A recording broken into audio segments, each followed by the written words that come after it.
let's chat about shaman sickness. And I'm going to use the term shaman sickness because it's probably one of the more descriptive terms for what we experience as medicine people. And I have seen this across all the cultures that I've read for. African cultures, people that are gifted in African cultures that have come to see me. I've seen it in Southeast Asian cultures, the people have come to see me. I've seen it in European cultures. I've seen it in South American cultures. Like it is something that is consistent, no matter what lineage you're from or what country you're from. As a medicine person, this is pretty consistent. When we're called to path, in Sangoma traditions, they have a very specific term for it. In native traditions, they have terms for it. Shaman sickness is probably still one of the simplest ones. So when we're called to path, we go through a illness of some kind. Sometimes it's a physical illness, sometimes it's mental disease, sometimes it's huge like upheavals in your life. Relationships just suddenly fall apart overnight. Jobs get lost overnight for like no like logical like practical reasons. Like all of a sudden your life is just upside down and you're like, what the fuck is happening? For me, my first experience of shaman sickness was physical illness, and no doctor could tell us what was wrong with me. I had lost complete control of my bladder. A healthy 16-year-old, like nothing wrong with me. Fine the one day, definitely not fine the next. I mean, my bedroom was literally across the hallway from the bathroom. I couldn't make it across the hall. I literally had a bucket next to my side of the bed. That is how loss of my bladder I was experiencing. And the most excruciating pain in my legs, it felt like being stabbed hundreds of times over and over and over again by knives, just stabbing in my legs. And there was literally nothing to ease it, like no pain tablets, no pain relieving creams, like there no massage, like nothing could alleviate the pain and the agony that my poor little 16-year-old body was going through. And the worst is, modern medicine being like, well, we don't know what's wrong with you. I don't know, we think it's a viral infection. Don't know what to give you, so I don't know, sleep it off.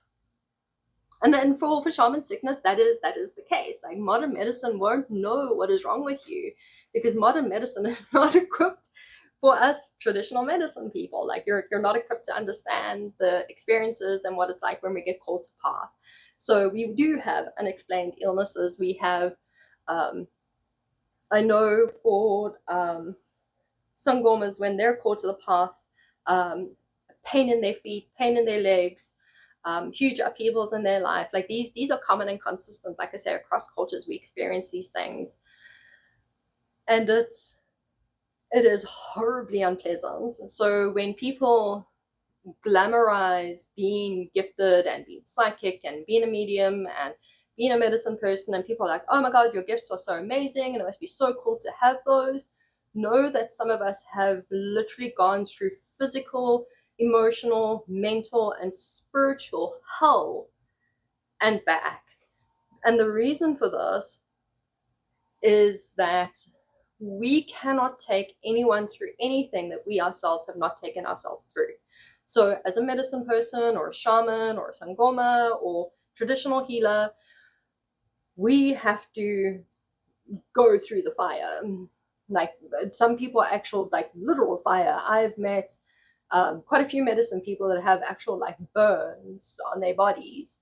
So they've actually been through literal fire, because you cannot take someone through something that you yourself have not been through, that you yourself do not understand, and that you yourself do not know how to move through. That is the core part of being a medicine person, is the capacity to understand a person's ailments, recognize them for what they are, and move that person through the experience. Because we've done it for ourselves. We've gone through the experience. We know what we're doing. We have walked the path already. It's a core part of being a medicine person. So shaman sickness, as a really hopeful umbrella term, um, really sheds light on what's going on for us as medicine people.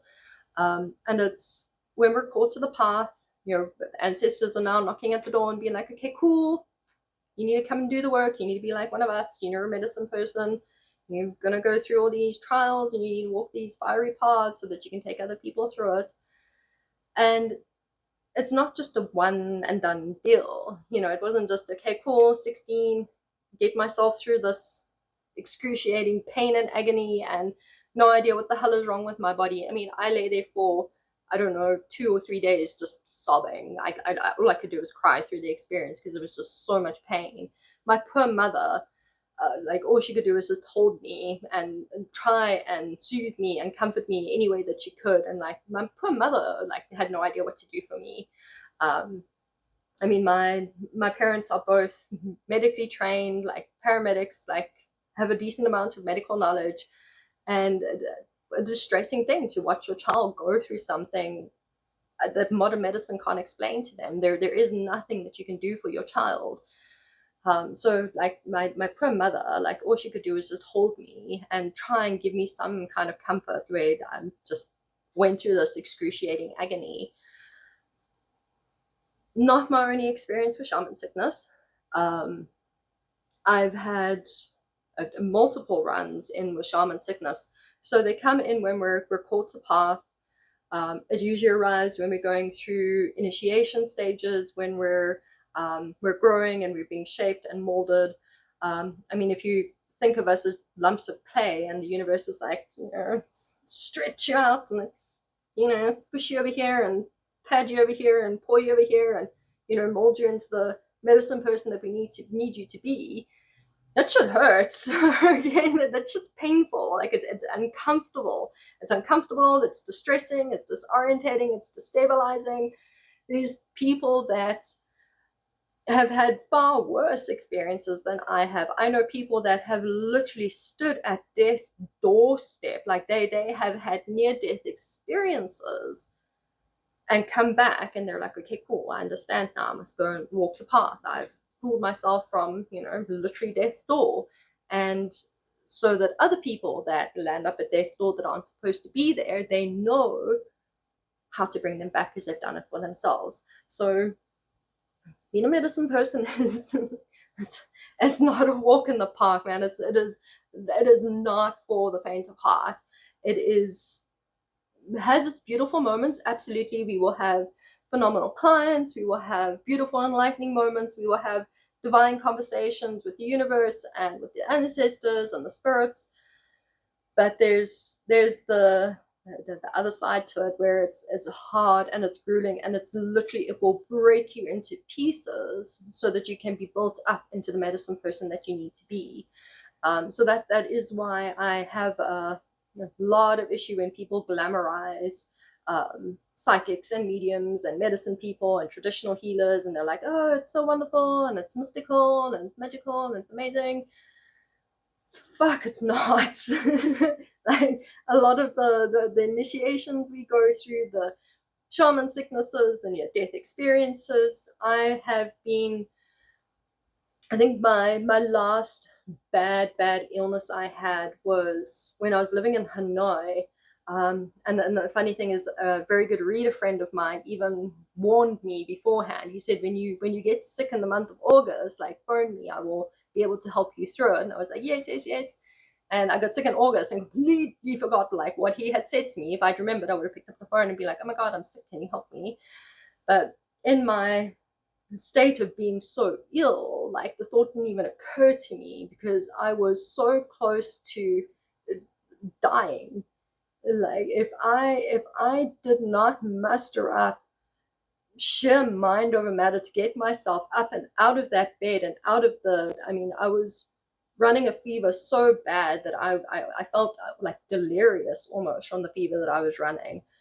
I was like, if you do not use sheer mind over matter and push past this fever and get yourself downstairs and out to get yourself what you need to put in your body to heal and come right from this, you are going to die here. You will die in this hotel room. And that is a frightening thought to have. Like, I'm sure you're watching this and you're like, oh my God, that sounds terrifying. And it is. It's incredibly terrifying. And to top it all off on that experience, well, being so close to death's doorstep and being like, oh my God, if I don't do something about this, I'm going to die here.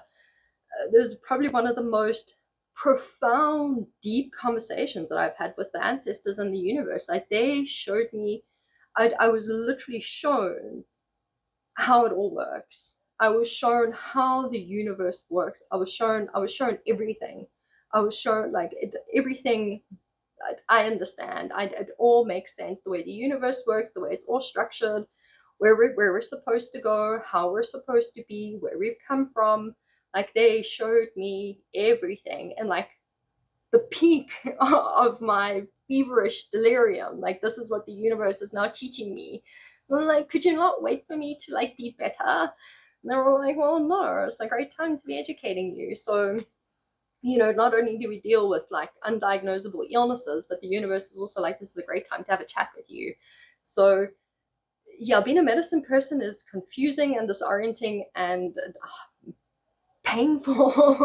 like it's hard. It is not fun being one of us. It really is not. And if you've ever questioned, like, am I naturally gifted? Am I a medicine person? Have you been through some form of initiation, shaman sickness, huge upheaval? Have you arrived at their doorstep? Have you had unexplained illnesses? Yes, then you are absolutely a naturally gifted medicine person. You are absolutely called to path. Like, that is one of the most prominent and clear communicators of you being a medicine person. Like, you are absolutely called to the path. Like, your ancestors allow, they're like, you there, you need to do the work. Physical illness is one of the easiest ways to know. And like I say, I know people that have literally brought themselves back from death. Like, they've come back. Like, they've knocked on their doorstep, had a cup of tea, and wandered all the way back again. And they are some of the most powerful medicine people out there because they've done that.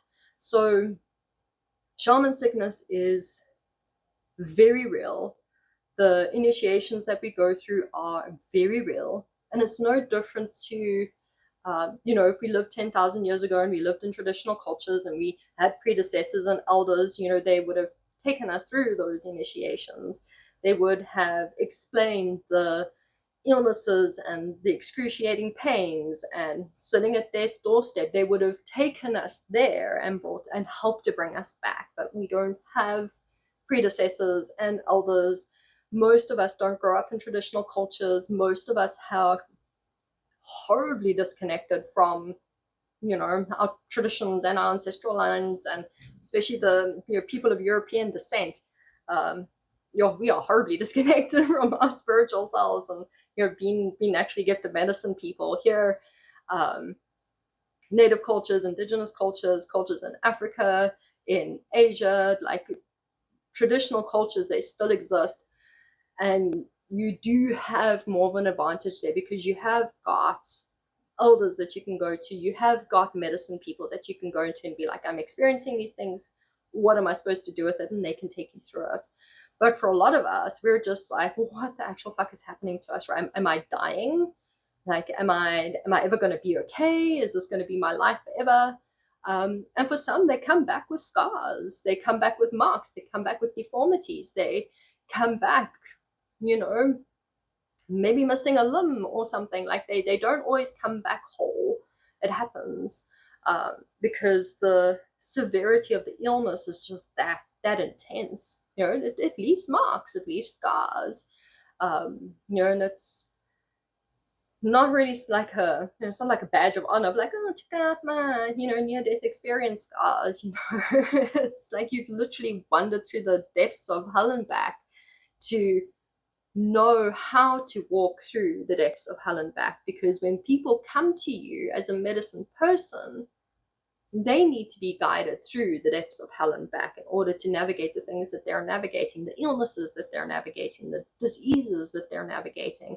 So we're meant to be challenged in these ways. We're meant to have these harrowing, horrific experiences fucked up as that sounds, we're supposed to, because we cannot take anyone through something that we cannot understand ourselves.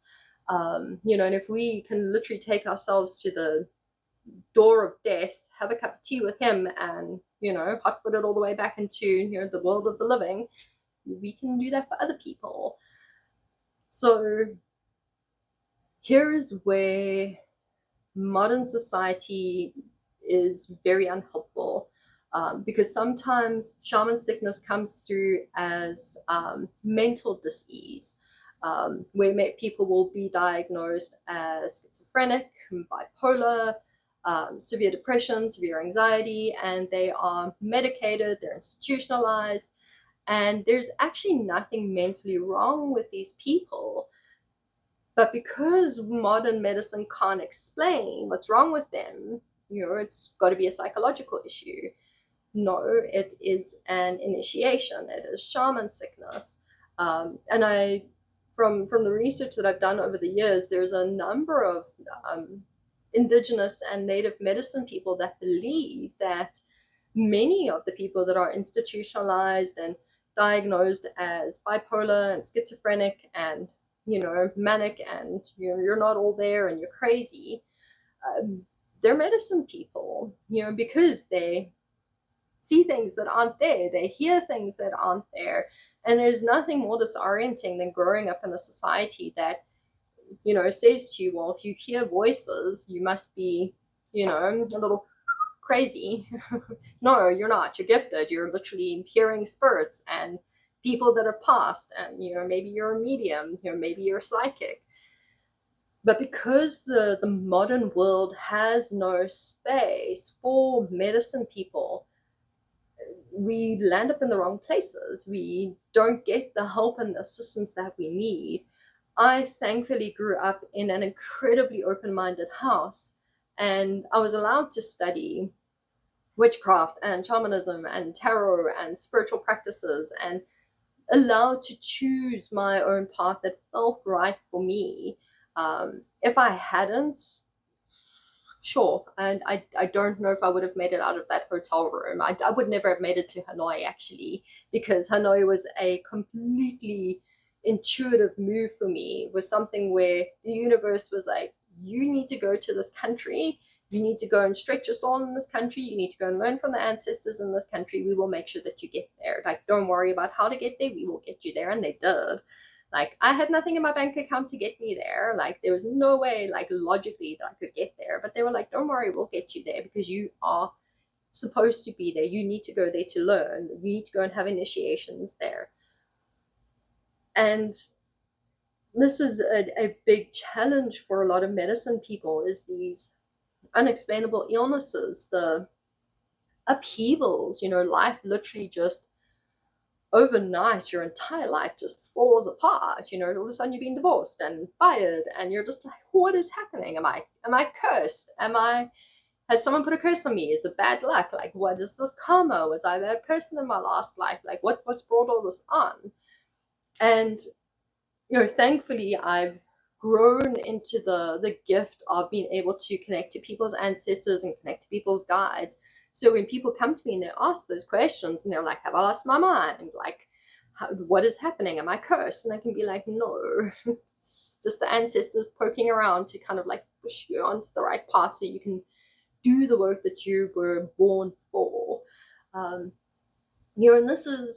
this is why a lot of the people that I've worked with over the years that are naturally gifted, when I have the conversation of like, hey, you've been called to path, this is why you're experiencing all the things that you're experiencing, and they look at me with complete and utter terror in their eyes of like, oh my god, how do I turn it off?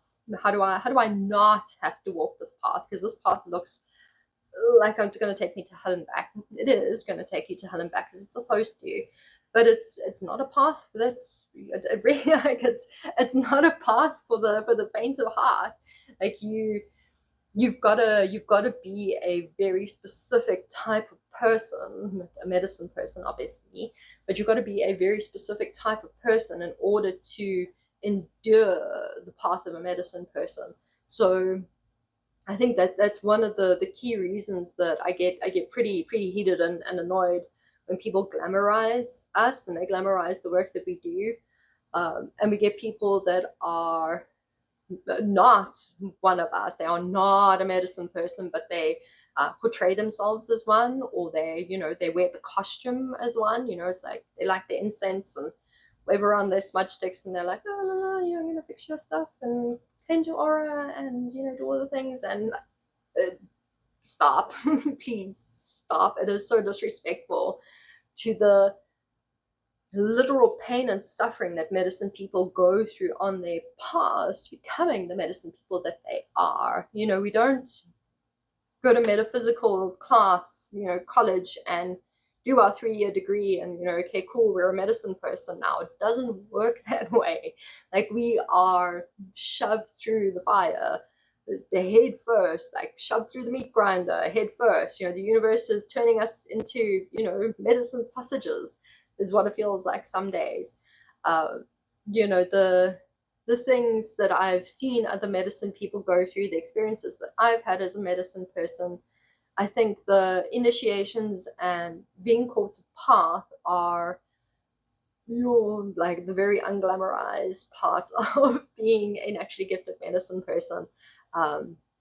So if you are one of those that, oh, you're naturally gifted, or you're psychic, oh, that's so cool, that's so amazing, like you're now better informed to know that that medicine person that you are working with, that naturally gifted psychic and that medium that you're going to, that spellcaster, that witch practitioner, like whatever you're going to go and see, know that that person has walked through hell and back in order to be able to sit in front of you and do what it is that you need from them. Don't sit there and be like, oh, well, that's so cool. Like, oh, what is that like?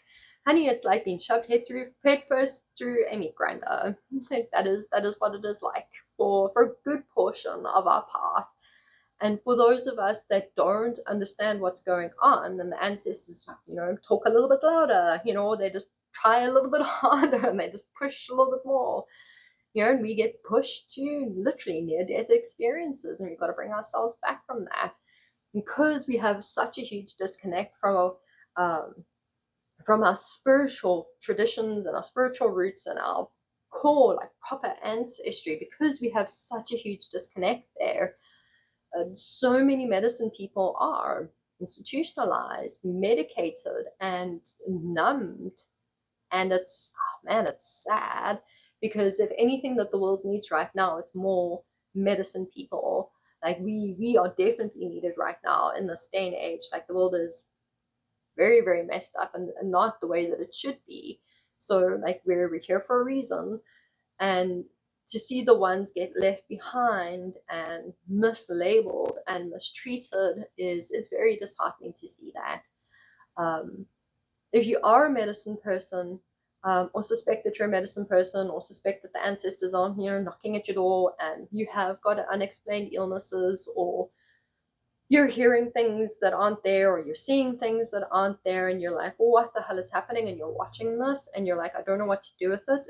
Please come and chat to me. Like, book a free call with me. I will happily walk you through what is going on for you, and help you through the fire that you're being taken through, because I know what it was like at the age of 16 to have to go through that and not know what the hell is wrong, and modern medicine not being able to help you, and just be like, oh, don't know, sorry, and then it's isolating, it's frightening, it's terrifying.